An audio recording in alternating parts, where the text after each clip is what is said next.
Hello everyone, welcome back to the channel. यदि आप future and option में trading करते हैं तो आपके लिए जानना ज़रूरी है कि इस पे टैक्स कैसे लगाया जाता है और आईटीआर फाइल करते समय इसको किस तरीके से रिपोर्ट किया जाता है। तो इस वीडियो में हम डिस्कस करेंगे कि फ्यूचर एंड ऑप्शन पे टैक्स कैसे चार्ज किया जाता है, फ्यूचर एंड ऑप्शंस की ट्रेडिंग जो आप करते हैं उस पर टर्नओवर की कैलकुलेशन कैसे की जाती है।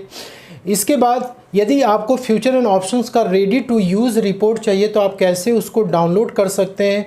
फ्यूचर एंड ऑप्शंस ट्रेडिंग पे ऑडिट की रिक्वायरमेंट कब आती है, फ्यूचर एंड ऑप्शन में जो आपको लॉस हो जाता है उसका ट्रीटमेंट किस तरीके से आप कर सकते हैं, और यदि आपको फ्यूचर एंड ऑप्शंस की आईटीआर फाइल करनी है तो आप कौन से आईटीआर फॉर्म में इसकी रिपोर्टिंग कर सकते हैं, सारी बातों को डिस्कस करने वाले हैं। तो यदि आप चैनल पे पहली बार वीडियो को देख रहे हैं तो चैनल को सब्सक्राइब कर लें, बेल आइकन को प्रेस करें ताकि आपको ऐसे ही इन्फॉर्मेटिव टैक्स और जीएसटी से रिलेटेड कंटेंट इस चैनल पर आपको मिलती रहे। तो फ्यूचर एंड ऑप्शन की जो आप ट्रेडिंग करते हैं उस पर टैक्स किस तरीके से चार्ज किया जाता है।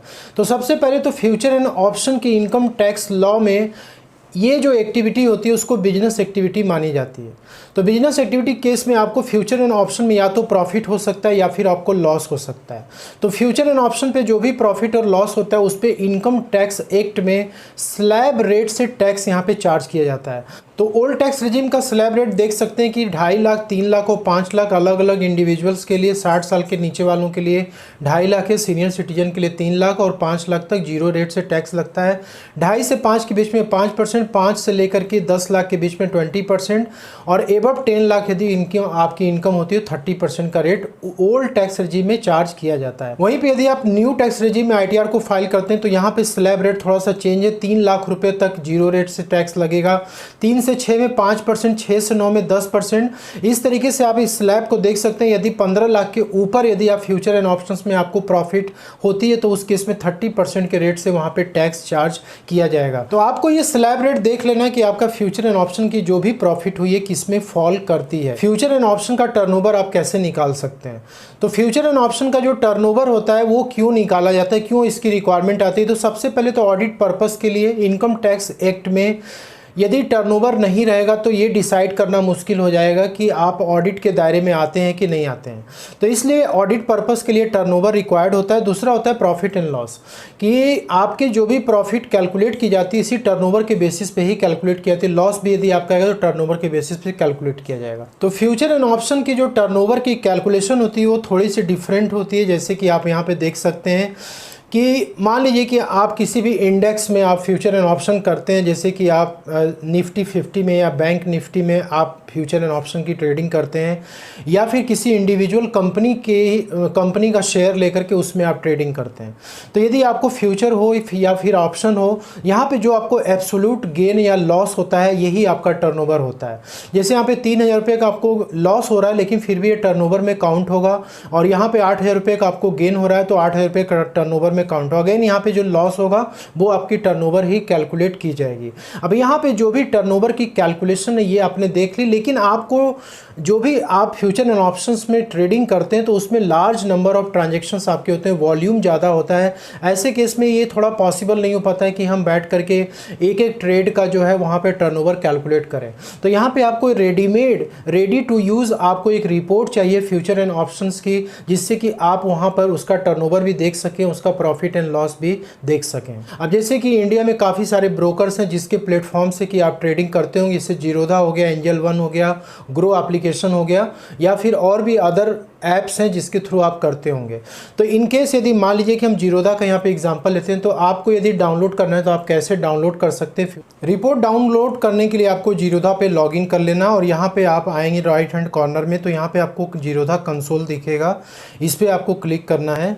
एंड देन यहाँ पे जीरोधा कंसोल ओपन हो चुका है। आपको यहाँ पे रिपोर्ट में जाना है एंड देन आपको टैक्स P&L पे आपको क्लिक करना है।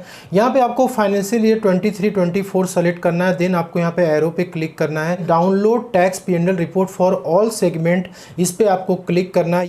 तो यहाँ पे आप जब ओपन करेंगे इस शीट को तो यहाँ पे आपको फ्यूचर एंड ऑप्शन की शीट दिखेगी। वैसे सारे सेगमेंट्स का यहाँ पे दिखेगा, लेकिन फ्यूचर एंड ऑप्शंस की हम बात कर रहे हैं। तो यहाँ पे आपको ऑप्शन का टर्नओवर दिखेगा और फ्यूचर का भी टर्नओवर आपको दिख जाएगा। वैसे जितने भी एक्सपेंसेस हो रखे हैं, जो भी चार्जेस आप पे करते हैं, ये चार्जेस आपके एक्सपेंसेस होते हैं। यहाँ पे आप टोटल इसका लगा लेंगे और यहाँ पे आप नीचे की तरफ आएंगे तो जो भी ट्रेड्स आपने लिया हुआ है वो ट्रेड्स की डिटेल्स आपको दिख जाएगी।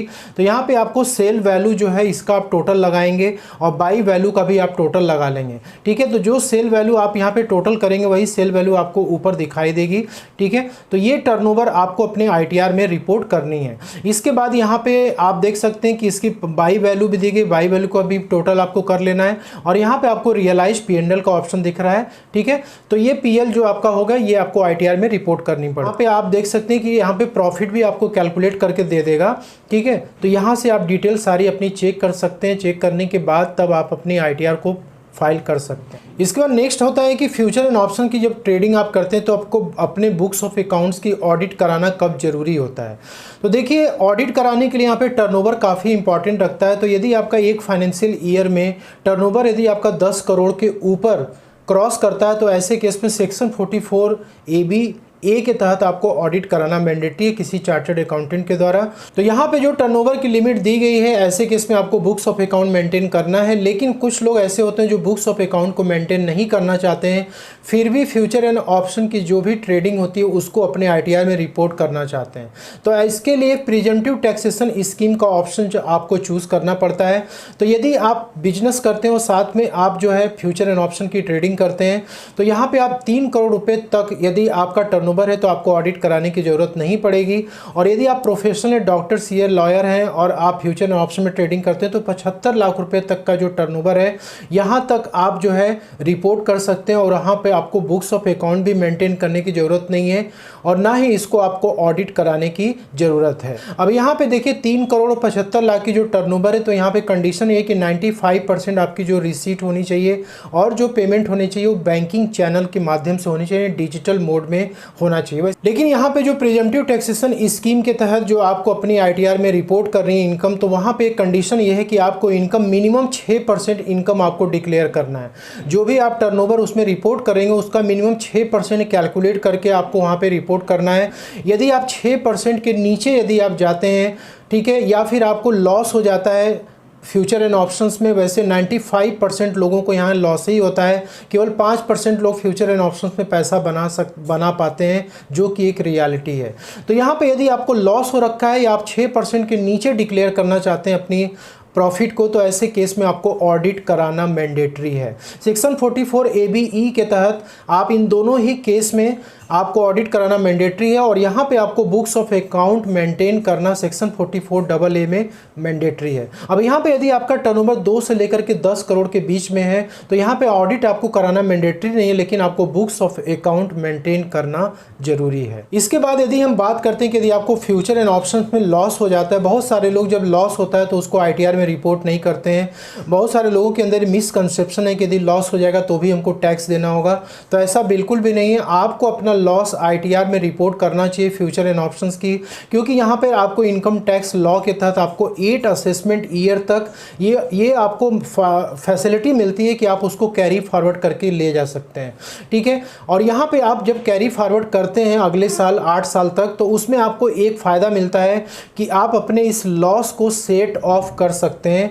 सैलरी इनकम को छोड़ करके आप बाकी ये जो इनकम आप देख रहे हैं, इंटरेस्ट हो गया, डिविडेंड हो गया, रेंटल इनकम हो गया, बिजनेस प्रॉफिट हो गया, कैपिटल गेन हो गया, यदि आपको किसी असेसमेंट ईयर में ये सब इनकम हो जाती है तो आप अपने इस लॉस को सेट ऑफ करके अपने इनकम को घटा सकते हैं और अपने टैक्स लायबिलिटी को कम कर सकते हैं। कभी कभी क्या होता है कि आपका किसी फाइनेंशियल ईयर में जो है प्रॉफिट हो जाता है और आपको उस पर टैक्स पे करना होता है, लेकिन यदि आप लॉस को कैरी फॉरवर्ड करके लाए रहेंगे तो आपका उस ईयर में टैक्स नहीं बनेगा। लेकिन यहाँ पे कंडीशन ये है कि यदि आपको फ्यूचर एंड ऑप्शन की लॉस को कैरी फॉरवर्ड करके ले जानी है तो आपको अपनी ITR ड्यू डेट के पहले फाइल करनी पड़ेगी। यदि आप नॉन ऑडिट केस में आते हैं तो 31 जुलाई तक फाइल करना होगा। यदि आपके ऊपर ऑडिट एप्लीकेबल है तो आपको 31 अक्टूबर तक अपनी ITR को फाइल करना मैंडेटरी है। और सर जो सबसे लास्ट पॉइंट है कि फ्यूचर एंड ऑप्शंस के लिए आपको कौन सी ITR फाइल करनी चाहिए। ये देखिए, यदि आप एक सैलरीड एम्प्लॉय हैं और साथ में आप फ्यूचर एंड ऑप्शंस में ट्रेडिंग करते हैं तो आपके लिए वहाँ पे फिर ITR 1 ITR 2 काम में नहीं आता है। आपको ITR 1 ITR 2 का एक समरी फॉर्म मिल जाता है ITR 3 में। तो आप ITR 3 में फ्यूचर एंड ऑप्शंस को आप रिपोर्ट कर सकते हैं। वैसे मैंने फ्यूचर एंड ऑप्शंस की जो भी ट्रेडिंग होती है उसको किस तरीके से आप रिपोर्ट करते हैं इसके लिए एक सेपरेट वीडियो हमने प्रिपेयर किया होता है। तो उस वीडियो का लिंक मैंने शेयर किया हुआ है, आप यहाँ पे देख सकते हो, ऊपर लिंक आपको रिफ्लेक्ट कर रहा है। इस लिंक पे आप क्लिक करके और फ्यूचर एंड ऑप्शंस की जो रिपोर्टिंग है ITR में वो कैसे की जाती है आप इसको देख सकते हैं, चेकआउट कर सकते हैं। तो आई होप कि आपको वीडियो में दी गई जानकारी पसंद आई होगी। यदि आपको वीडियो अच्छी लगी है तो इसे प्लीज़ लाइक शेयर जरूर करिएगा और चैनल पर नए हैं तो सब्सक्राइब जरूर करिएगा। तो मिलते हैं नेक्स्ट वीडियो में, तब तक के लिए जय हिंद, जय Bharat. Thank you so much for watching this.